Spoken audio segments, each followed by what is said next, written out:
Сакам да ве прашам како ќе ги санираме полека последиците, што ќе направи владата на Република Македонија, што ќе направите вие, како да им помогнеме населението. Тоа ми е прашањето до вас. Како ќе им помогнеме? Така, има комисии за проценка на штета.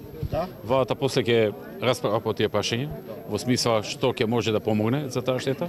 Има неколку видови на штета, има штета на покукнини, има штета на земјоделски работи и животни, и има штета инфраструктурна. Например, во голем дел од Гази Баба цели улици, патишта, патчиња цел асфалт е откорнат и однесен. Така да има големи различни видови на штети и владата ќе треба да заземе став што ќе може и за колку време од сето тоа да санира. Најверојатно што се однесува до штетите во инфраструктура, ќе се оди на тоа да се намалат средства од други позиции што се планирале, да се градат можеби некои други улици и патишта што биле во план за да се санираат овие, а потоа се продолжи со другите, но тоа ќе одлучуваат на влада.